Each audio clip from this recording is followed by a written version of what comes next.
नमस्कार, जोहार। स्वागत है आप सभी का संकल्प से सिद्धि कार्यक्रम में। दोस्तों, इस कार्यक्रम के माध्यम से हम आपकी मुलाकात ऐसी पर्सनालिटीज से करवाते हैं जिन्होंने अपने जीवन में एक संकल्प लिया था।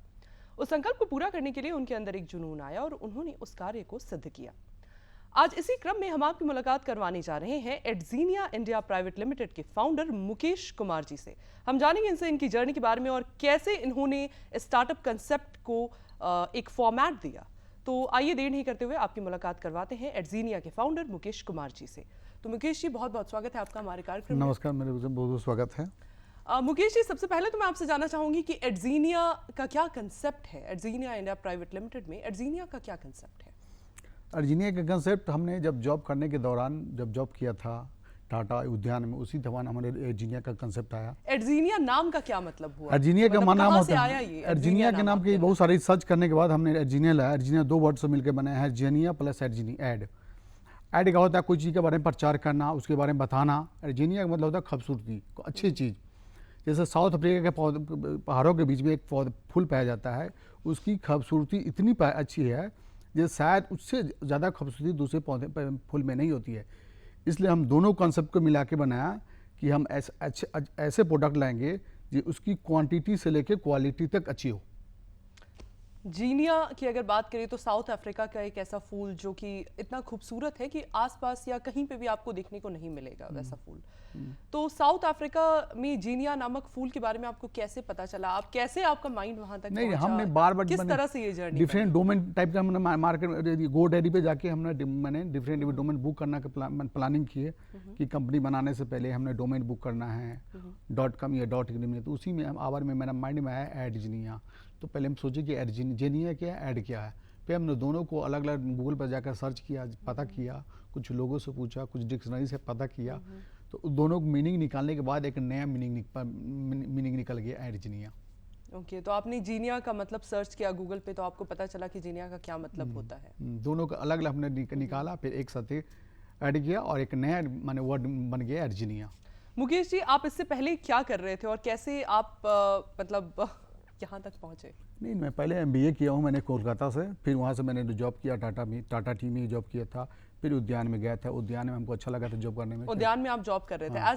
क्या कर रहे थे? क्या वहाँ पे आपका रोल था? वहाँ मेरा रोल था कि किसानों से मिलना, किसान जो उत्पाद होती है उस उत्पाद को उद्यान के पास पहुँचाना। फिर उद्यान उसको क्या कहता है, एक वैल्यू एडेड करके मार्केट में ऊँची प्राइस में बेच देता था। तो हम हर दिन कुछ न कुछ नए नए किसान से मिलते थे, उसकी क्या उत्पाद है, उस उत्पाद को हम लोग बल्क में खरीदते थे, फिर कंपनी के पास भेजते थे। कंपनी क्या करता है, उसका वैल्यू एडेड करके मार्केट में बेचता था। तो इस दौरान आप एग्रीकल्चरल फील्ड में जॉब कर रहे थे, इस दौरान कब ऐसा कुछ लगा कि कोई प्रॉब्लम्स आपको फेस हो रही हैं जिसको कि आप फिल करने के लिए आगे बढ़ सकते हैं?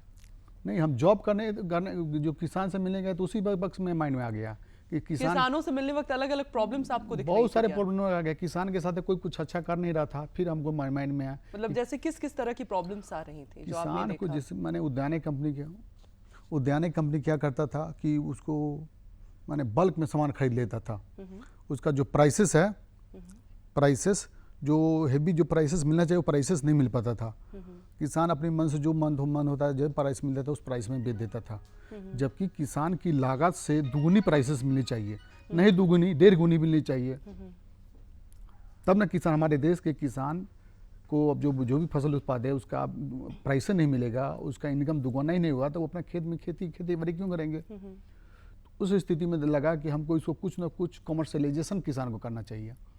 तो आपने एग्जैक्ट प्रॉब्लम यही फेस की कि किसानों को उनका जो मूल्य मिलना चाहिए या जो डबल इनकम मिलनी चाहिए वो मिल नहीं पा रहा है। उसके पीछे इसके अलावा और कुछ भी? उसके पीछे रीजन था ना, अधिकांश देश के 90% किसान गेहूँ नहीं तो क्या बोलते हैं धान की खेती करते हैं, बाकी खेती करते नहीं है। उसको चाहिए कमर्शलाइजेशन खेती, फार्मिंग।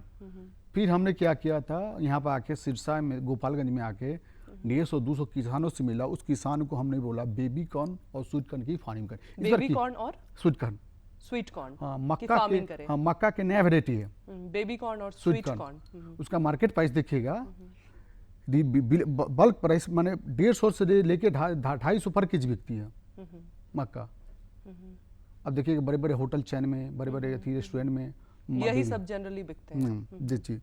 जो हमको तो लग फिर आपने कहा तो क्या रिस्पांस मिला उस साइड से? फिर हम लोग क्या किसानों को बोला, फिर किसान लोग के साथ एक मीटिंग किया। फिर हम लोग आत्मा को, गवर्नमेंट के डिपार्टमेंट आत्मा है, आत्मा से मिले, फिर एग्रीकल्चर डिपार्टमेंट से मिले, उनके साथ एक लंबा सा मीटिंग किए। डीओ साहब बोले कि हाँ बहुत अच्छा मेथी है, ये फार्मिंग है, किसानों को दीजिए, किसान इससे अच्छी खेती कमर्शलाइजेशन का वैदा से हो सकता है कि किसान धीरे धीरे एक नई राह पकड़ ले फार्मिंग मतलब के लिए। आपकी स्ट्रैटेजी क्या थी कुल मिलाकर इस चीज में? मेरा स्ट्रेटजी था कि किसानों को पूरी की पूरी कमर्शलाइजेशन बनाना, नए नए यूनिक खेती फार्मिंग करवाना, फिर उसको हम वैल्यू एडिशन देके मार्केट में उसको, मेरे पास अब मोबाइल ऐप भी है, वो मार्केट प्लेस के थ्रू उसको मार्केट में बेच देना। तो जैसे अभी आपने बताया कि आपने किसानों को सजेस्ट किया स्वीट कॉर्न और बेबी कॉर्न Baby की corn। फार्मिंग के लिए, हाँ। तो क्या स्ट्रैटेजी थी इसके पीछे की? नो डाउट कि ये बहुत ज्यादा बिकता है, बट इसके पीछे की क्या स्ट्रैटेजी थी? कैसे आप इसको रन करने वाले थे कि किसानों को एक्चुअल उसका मिल एक्चुअली पाता? क्या है कि बेबी कॉर्न शूट करने की नॉर्मल जो वेदर है, इस वेदर में भी हो सकती है। जो यहाँ के जो झारखंड की जो टेम्परेचर है, या बगल में उड़ीसा हो, या इसके बगल में बिहार हो, या बंगाल में हो, यहाँ के टेम्परेचर को हम देखा तो यहाँ के टेम्परेचर में बेबी कॉर्न शूट की खेती आराम से हो सकती है। इसलिए हमने किसानों को प्रमोट करना शुरू किया कि आप जिस टेम्परेचर में, इस टेम्परेचर में आप बेबी कॉर्न शूट करने की फार्मिंग कीजिए। आपकी दूनी तो आय होगी, लेकिन एक नई जर्नी की शुरुआत हो जाएगी। आने वाला पीढ़ी आपको देख के बहुत अधिक से अधिक मात्रा में करेंगे, जिससे आपकी आय तो दुगुनी होगी। जो फार्मिंग मध्य प्रदेश और महाराष्ट्र और कर्नाटक जैसे स्टेट में होता था, वो फार्मिंग ये झारखंड की धरती पर धीरे धीरे होना शुरू हो जाएगी। तो उधर से रिस्पांस क्या आया? इतना उनको बताने के बाद, इतना स्ट्रैटेजी समझाने के बाद क्या रिस्पांस मैं आया? 100 प्लस एकड़ में बेबी कॉर्न और स्वीट कॉर्न की फार्मिंग करवा रहा हूँ। इतना छोटा छोटा पौधा भी हो गया है। बहुत सारे बिग बास्केट से लेके फ्लिपकार्ट से ऑर्डर भी आया है। और किसान जो जमीन है वो किसानों की ही होती है? किसानों की होती है। ओके। हम ज़्यादा क्या करते हैं अभी जो तो कुल मिलाकर आप किस तरीके से इसको कर रहे हैं? नहीं, अभी तो फिलहाल हम फार्मर को जोड़ रहे हैं, लेकिन हम अब कुछ इसमें नया चीज़ डाले हैं कि हर जगह पर कहीं कहीं एफपीओ है तो उस एफपीओ को जोड़ रहे हैं। कहीं पर एफपीओ नहीं है तो वहाँ के किसानों को मैं बोलता हूँ कि आप एक एफपीओ बना लीजिए। एफपीओ बनाइएगा, एफपीसी जिसको बोलते हैं, एफपीसी बनाइएगा। FPC full form? Farmer producer company. Farmer producer organisation. हाँ, ऑर्गेनाइजेशन एफपीओ, जो मोदी जी की योजना थी कि 10,000 एफपीओ पूरे देश में बनानी है। अभी देखिएगा झारखंड में बहुत सारे एफपीओ है, हर स्टेट में कुछ ना कुछ आपको एफपीओ मिलेंगे, जो खास के किसानों के द्वारा, किसानों के लिए और किसानों के हित के लिए बनाया जाता है। इसलिए हम जहाँ जहाँ गए हैं, बहुत सारे किसान से मिले हैं। जहाँ जहाँ एफपीओ है तो उस एफपीओ को अपने कंपनी के साथ कोलैबोरेशन कर लेते हैं। जहाँ पर रहना नहीं है वहाँ के किसानों को हम एफपीओ बनाने में फ्री सपोर्ट भी कर देते हैं। एक हमने एफपीओ बनाया भी है, आपको सीसर साइड में मधुबास करके एक एफपीओ भी बनाया है। वो वहाँ उससे कोलैबोरेशन भी होने वाली है। वहाँ के थ्रू हम वहाँ पर लोगों को मोरिंगा की खेती के लिए प्रमोट करें, क्योंकि वहाँ पर ज़मीन इतनी। मोरिंगा क्या होता है? मोरिंगा होता है जैसे सोयजन जानते हैं? नहीं, आप बताइए। सोयजन जैसे हम उसको मोरिंगा क्या बोलते हैं।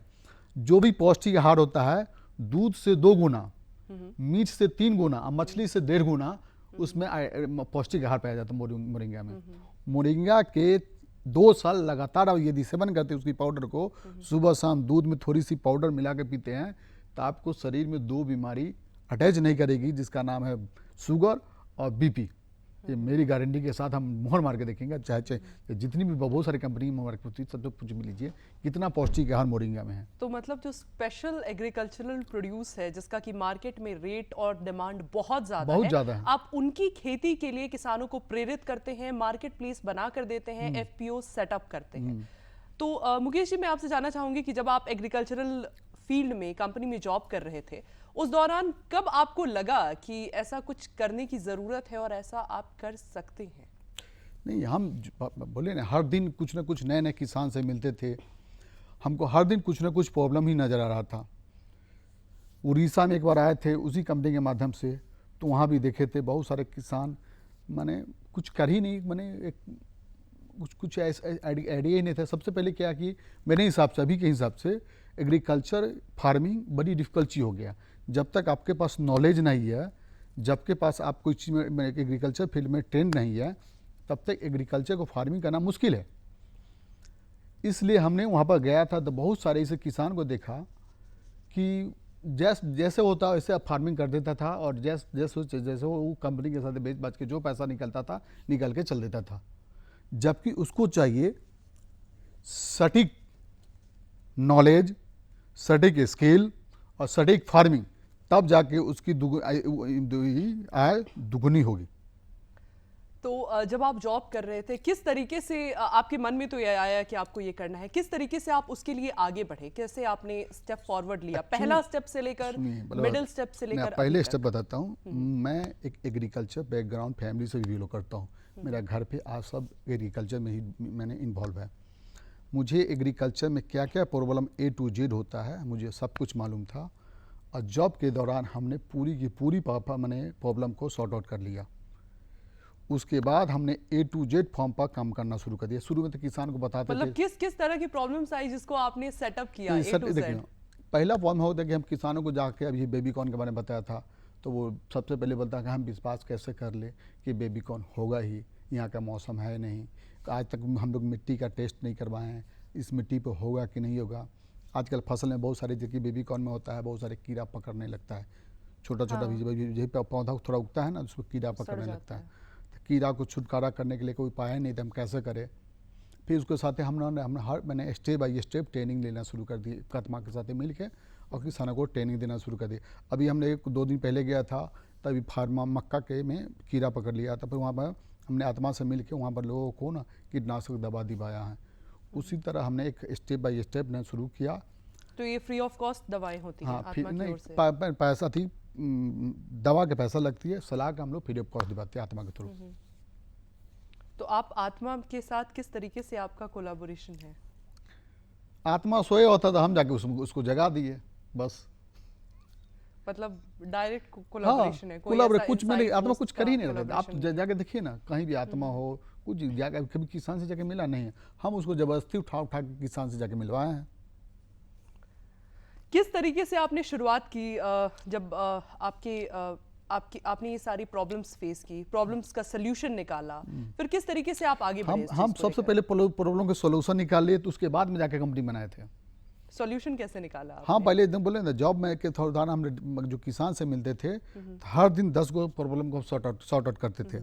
अलग अलग प्रॉब्लम्स आ रही थी, हाँ, जैसे अलग अलग soil प्रॉब्लम को आता लेकर, था, उनका विश्वास को लेकर, कैसे आपने उसको टैकल किया और सेट किया? उसका कॉपी पे हम लिखते थे, जिस एरिया में जाते थे, किसी को प्रॉब्लम को देखता था, तो कोई किसान कहता था आज तक हम खेत में माने सॉइल टेस्टिंग नहीं करवाए थे, तो उसका भी टेस्ट लिख लेते थे। कोई बोलता था मेरे कब मैंने फसल में पैदावार नहीं हो रहा है, मिट्टी की उर्वरा शक्ति अच्छा नहीं है, तो हम सॉल्यूशन लिखते थे। ऐसे करते करते 1-1.5 सॉल्यूशंस कहाँ से खोजा आपने? 1-1.5 मैंने क्या किए, प्रॉब्लम अति किए। उसके बाद हम क्या किए, बिहार के समस्तीपुर में है एक Rajendra Prasad national agriculture university, वहाँ गए थे, एक मेरा फ्रेंड के थ्रू हम वहाँ पर गए थे। ये तमाम प्रॉब्लम को होता है, फिर बताया कि हम एक स्टार्टअप बनाना चाहते हैं। फिर हमको एक एक करके वो हमको मेंटर के रूप में गाइड देना शुरू कर दिए। आज भी मेरे गाइड IIT खड़गपुर से 2 मैंने मेंटर है। आज के IIT खड़गपुर स्पेशली हम वहाँ से मेंटरशिप मैंने इकोवेशन सेंटर भी है मेरा, और वहाँ से मेंटरशिप भी लेते हैं। तो जैसे ही आपने सॉल्यूशंस फाइंड किए, यहाँ जो इंस्टीट्यूट है यहाँ से आपको सॉल्यूशंस में मदद मिली, उन सॉल्यूशंस को आपने किसानों के साथ शेयर किया, फिर आगे कैसे बढ़े? सॉल्यूशंस प्रॉब्लम्स फेस जो प्रॉब्लम्स आनी थी वो आपको दिख गई, सॉल्यूशंस आपने जुगाड़ कर लिया, सॉल्यूशंस अरेंज करने के बाद फिर आप आगे कैसे बढ़े उस चीज़ को स्ट्रीमलाइन करने के लिए? स्ट्रीमलाइन करने के लिए हम बहुत सारे प्रोग्राम गवर्नमेंट की है, उस गवर्नमेंट की योजना में गए हैं, वहाँ से कुछ कुछ फंडिंग मिला। जैसे कि हम जानना चाहेंगे। जैसे state government fund, state government fund का महीनों को 10 लाख का फंडिंग मिला है। Seed fund? हाँ, सीड फंड मिला है। फिर हमने अभी IIT दिल्ली के साथ में एक मैंने प्रोग्राम में गए थे, वहाँ भी गए थे। किस चीज़ का प्रोग्राम था? वहाँ से कितने की फंडिंग मिली? वहाँ की फंडिंग मैंने अभी मिली नहीं है, लेकिन अलॉट हो चुकी है। लगभग 15 लाख रुपए के वहाँ की फंडिंग भी है मेरा। किस चीज़ का प्रोग्राम था, कैसे आप वहाँ तक वहाँ पर पहुँचे? मैंने क्या होता है कि एक मैंने इन्वेस्टर मीट था, उसमें हमको बुलाया गया था, कुछ यूनिक प्रोडक्ट के साथ था। हम यहाँ से मोरिंगा के लेके गए थे, अब बेबी कॉर्न का खास के लेके गए थे कि मेरा टारगेट खास पहला कोई वर्ड है प्रोडक्ट है तो बेबी कॉर्न स्वीट कॉर्न पे है। खास कि हम अधिक से अधिक किसानों को यह चाहता हूँ कि बेबी कॉर्न और स्वीट कॉर्न की फार्मिंग करें। वहाँ से लेके गए हम वहाँ पर पिच भी दिए, और उन लोगों के कुछ इन्वेस्टर हम लोग के साथ कोलैबोरेशन इन्वेस्टर्स मीट में ही आपकी पिच से इम्प्रेस होकर कुछ इन्वेस्टर्स ने आपके साथ कोलैबोरेट करके आपको फंडिंग दी। हाँ फंडिंग दी है। तो कितने इन्वेस्टर्स आपके साथ कनेक्ट हुए उसमें? अभी तो मेरे साथ कनेक्टेड नहीं, उस मीट में, आईआईटी दिल्ली के मीट में। आईआईटी दिल्ली के में दो इन्वेस्टर मीट हुए हमको साथ कनेक्टेड हुए और हैं। दोनों ने मिलकर 15 लाख की फंडिंग की। फंडिंग की है और भी बहुत सारे हैं हम लोग पास। अभी कुछ मैंने स्टेप हम लोग पार नहीं कर पाए, उस स्टेप पर हम लोग दिन रात एक मेहनत कर रहे हैं। यदि ये स्टेप पार करते हैं तो हम लोग आईएमसी से भी कोलैबोरेट होने जा रहे हैं बहुत जल्दी, Indian institute of management Kolkata से।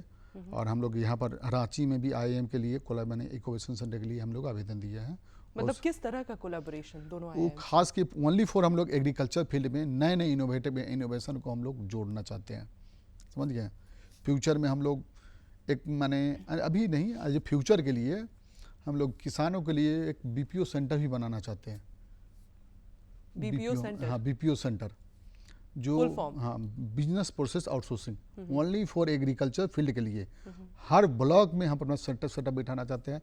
किसान को एक कॉल में ही उसकी तमाम समस्या को सॉल्व करना चाहते हैं।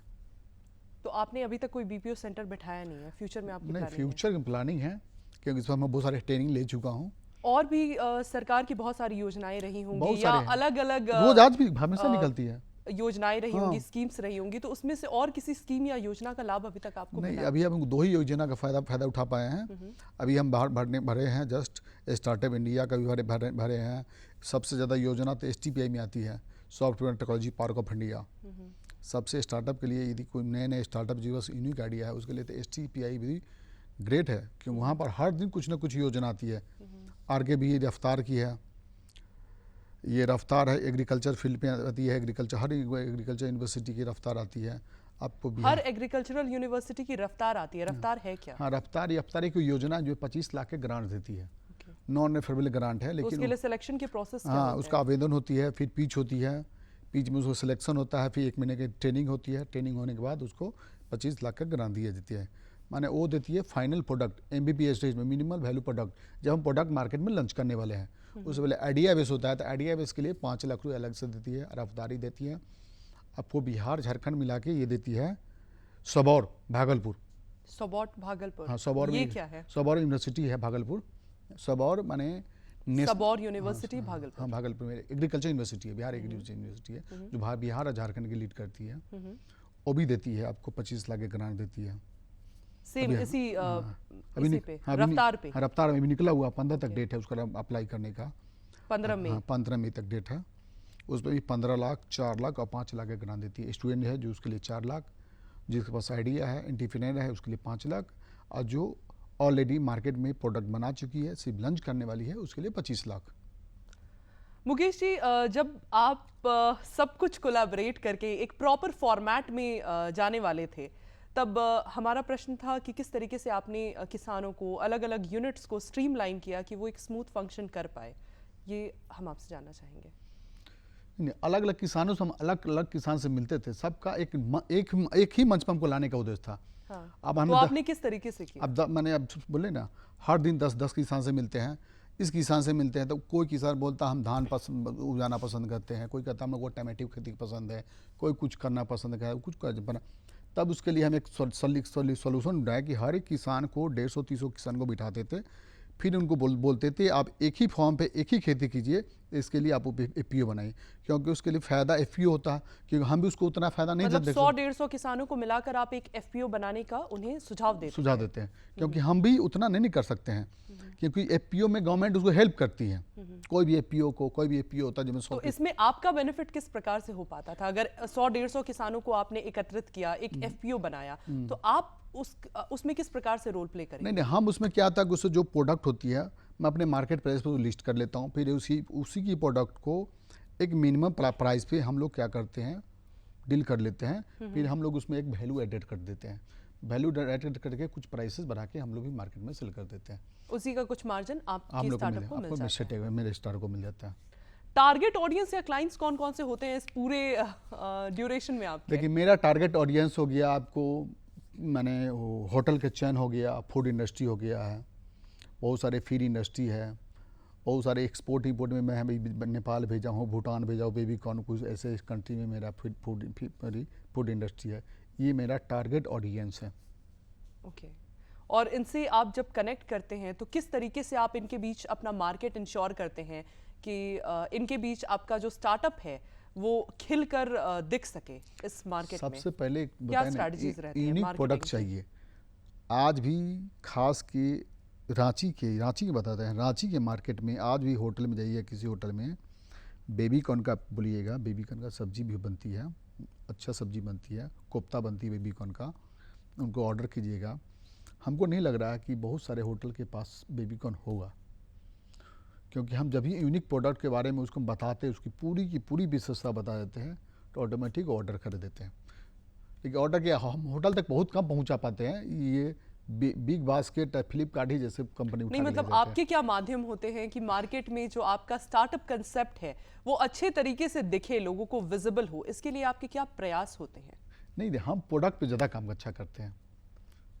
प्रोडक्ट कितना भी अच्छा हो पर लोगों तक पहुंचाने के लिए तो कोई माध्यम चाहिए ना, होता है। लोग- आप खुद आप नहीं जाते नहीं, हैं? आप जब बात तो अच्छा बोले। आप खुद आज जाते बहुत हैं सारे या अब कोई तो माध्यम नहीं, आपने बहुत रख सारे रखा माध्यम है? है आजकल, बहुत सारे मार्केटिंग है, बहुत सारे स्ट्रेटजी निकल गया है, बहुत सारे डिजिटल मार्केटिंग निकल गया है, बहुत सारे पॉडकास्टिंग निकल गया है, बहुत सारे सोशल मीडिया इन्फ्लुएंसर निकल गया, जिसके माध्यम से हम भेज देते हैं। तो आप खुद भेजते हैं या आपने नहीं, मैं एक आपकी टीम बना के रखे हुए हैं। ओके। मैंने सोशल मीडिया और डिजिटल मार्केटिंग के लिए एक टीम बना के रखी है, उसके माध्यम से हम भेजते हैं। तो कुल मिलाकर कितने लोग हैं जो डायरेक्टली या इनडायरेक्टली आपके स्टार्टअप में अभी काम कर मेरे रहे हैं, मेरे साथ जिनको एक अर्निंग या रेवेन्यू मिल पा रही है? मेरे पास अभी डायरेक्टली में 10 बंदे, इनडायरेक्टली में 30 बंदे हैं। किस तरह से हम जानना चाहेंगे? डायरेक्टली बंदे में जिसको हम सैलरी देते हैं, इनडायरेक्टली में जो लोग बिजनेस लाते हैं, फिर उसको इनकम मतलब डायरेक्टली में किस किस फील्ड में आपने रखा हुआ है और इनडायरेक्टली में किस नहीं, फील्ड में? जैसे इनडायरेक्टली में जैसे एजेंट्स हैं नहीं, या नहीं, बताते कमीशन हैं। बेस्ड हैं? नहीं, आप बता, वो भी हमको शॉर्ट करते हैं। डायरेक्टली में हम रखते हैं जो मेरा मार्केटिंग, कुछ एग्जीक्यूटिव है, कुछ मेरा ट्रांसपोर्टिंग है, कुछ मेरा डाटा ऑपरेटर है, कुछ मेरा सॉफ्टवेयर से रिलेटेड है, कुछ मेरा MBA होल्डर है, पूरी की पूरी फाइनेंस को देखते हैं। और इनडायरेक्टली में हमने एक BDA बना के पलथी बनाया है, जिसको बोलते हैं बिजनेस डेवलपमेंट एसोसिएटेड। उसकी पूरी की पूरी ट्रेनिंग करके बिजनेस को कैसे डेवलप किया जाएगा, उसकी पूरी की पूरी हम लोग ट्रेनिंग दे चुके हैं। वो इनडायरेक्टली में है, जिसकी माने इनकम का कोई लिमिट नहीं है। वो 2000 से 10,000 रुपया पर डे भी कमा सकते हैं। या आपके इनडायरेक्ट वाले हैं? इनडायरेक्ट वाले हैं, Okay. क्योंकि पूरी की और पूरी, वो आपको बिजनेस ला कर हाँ, देते क्योंकि हैं। पूरी की पूरी बिजनेस उसी पे खेल होता है। तो वो मार्केटिंग टीम भी वही इनडायरेक्ट लोगों के बीच ही होगी जो आपको बिजनेस ला कर दे रहे हैं? बिजनेस ला के देता है, खास कर उसकी पूरी की पूरी बिजनेस लीड मैंने उसी की टीम पर रहती है। वो जाते हैं, मिलते हैं, जैसे होटल में बोले तो होटल में जाके मिलते हैं, जो मेरे प्रोडक्ट है, बेबी कॉर्न हो या मोरिंगा है, उसके बारे में बताते हैं, और जिसके बाद में विश्वास करते हैं, एक दिन लेते हैं, टेस्टिंग के लिए लेते हैं। जब टेस्टिंग में लगता है हाँ सच्चा है, तो बिग ऑर्डर भी देते हैं। तो उनके आने जाने से लेकर का कॉस्ट आप ही बेयर करते हैं, ईच एंड एवरीथिंग? हाँ, ये ऑर्डर बताइए। सो स्टार्टिंग पीरियड में भी हम बेयर करते हैं, जब उसका बिजनेस आने लगता है तो वो खुद bear करने लगता हम उसको खुद ऐड करते हैं, अलग से मैंने 2% 1% करके हम उसको देते हैं। और इनकी ट्रेनिंग की जहाँ तक बात है तो शुरुआती दौर में आप देते हैं ट्रेनिंग या किस प्रकार से उन्हें ट्रेनिंग दी ना, जाती है? शुरुआती में मैं 5 बंदे को ट्रेन करके रखा हूँ, वही जाकर ट्रेनिंग, पहले हम ट्रेनिंग लिए थे। सब मैं IIT खड़गपुर जाके मैंने खुद ट्रेनिंग ले लिया। जब ट्रेनिंग ले लिया तो मैंने फिर 5-7 बंदे को ट्रेनिंग दिया, फिर वो सबको ट्रेनिंग देना शुरू कर दिया। एडजीनिया नाम जो है इतना यूनिक नाम है, तो क्या ये नाम आपको डोमेन्स में से ही सिलेक्ट करने को आया या पहले से भी कुछ चल रहा था इसको लेकर? नहीं, पहले से ये डोमेन चल रहा है। डोमेन पहले हम इसका डोमेन बुक कर लिए थे। मतलब डोमेन्स में ही आपको एड प्लस जीनिया सजेस्ट किया और आपने उसका मीनिंग देखकर डोमेन लिया? डोमेन ले लिया, फिर बाद में कंपनी खोले, फिर बाद में .in कौन लिए। सी कंपनी खोली आपने? ये एडजीनिया इंडिया प्राइवेट लिमिटेड बनाया था। ओके। और फिर उसके बाद उसको एक स्टार्टअप का स्वरूप देना, ये हाँ, आपने कैसे किया? फिर हम नया जो योजना चला, नई सब, ये 22-23 की कहानी है। जब 22-23 में जो कोरोना चल रहा था, 21 में, उसी वक्त गवर्नमेंट को देख रहे थे, नई योजना स्टार्टअप इंडिया, स्टार्टअप में चर्चा खूब कर रहे थे। तो DIP भी, DIP सर्टिफिकेट होता है, DIP पे सरकार चल रहे थे कि DIP लाओ, नए स्टार्टअप को DIP से रजिस्ट्रेशन करवाओ। उसी आबार में हम दिमाग में लगाए और DIP में डाले। अपनी कंपनी को आपने हाँ, DIP में डाला? DIP सर्टिफिकेट, DIP अप्रूवल है, DIPP अप्रूवल हमको मिल गया। फिर वहीं से एक स्टार्टअप की नई जर्नी की शुरुआत कर दी है। तो उसमें आपको फंड्स भी मिले भी हाँ, में रजिस्टर करने के बाद फंड्स भी मिले मेरे बारे में। कंपनी के 3 साल का टैक्स रिबेट भी है और ख़ास के कई डिपार्टमेंट से मेरा अप्रूवल भी है। आपको मछुआरा डिपार्टमेंट में से भी अप्रूवल है, एग्रीकल्चर डिपार्टमेंट। कितने का फंड्स आपको मिला 3 साल का टैक्स रिबेट मिलने के बाद? नहीं, टैक्स रिबेट से पहले हमको फंड्स मिला, उसके बाद रिबेट्स मिला था।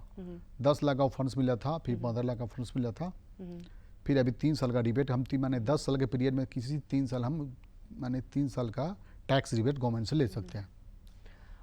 मुकेश जी, क्या आप कोई फ़र्क भी महसूस करते हैं टायर 1 टायर 2 सिटीज़ के स्टार्टअप इकोसिस्टम में और टायर 3 टायर 4 सिटीज़ के स्टार्टअप इकोसिस्टम में? मतलब जो हमारा स्टेट है इसके आसपास का स्टार्टअप इकोसिस्टम में बहुत है और बहुत मेट्रो सिटीज़ के स्टार्टअप बहुत है ये। तो उस गैप को ब्रिज कैसे किया जा सकता है? किस तरह का गैप है और उसको कैसे ब्रिज किया जा सकता है?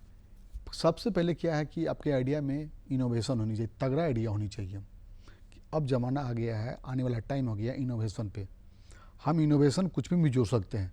यदि इनोवेशन जो लेकर आते, कोई भी आइडिया लेके आते हैं, फिर हम शुरुआत चाहे टायर 1 सिटी से करें या 3 सिटी से करें, समझ गए, उसको मार्केट पकड़ना ही है। क्योंकि अब जो जिस तरह से इंडिया ग्रोथ कर रहा है, उसी तरह से आने वाला टाइम में हम चाइना जैसे कंट्री को टक्कर देने के लिए तैयार है। मतलब आपका कहना है कि ये जो सिटीज़ या मेट्रो सिटीज़ और टायर 3-4 सिटीज़ के बीच का जो गैप है उसको ब्रिज करने का एक ही माध्यम है कि तगड़े आइडिया का आप मार्केट क्रिएट करें। मार्केट क्रिएट करिए। मुकेश जी, आप हमारे कार्यक्रम में आए और आपने हमारे दर्शकों को इतनी विशेष जानकारियां दी, इसके लिए आपका बहुत बहुत धन्यवाद, आभार। अगले कार्यक्रम में आपसे फिर मुलाकात होगी ऐसे ही किसी नए व्यक्तित्व के साथ। तब तक के लिए हमें और हमारी पूरी टीम को दीजिए इजाजत। नमस्कार, जोहार।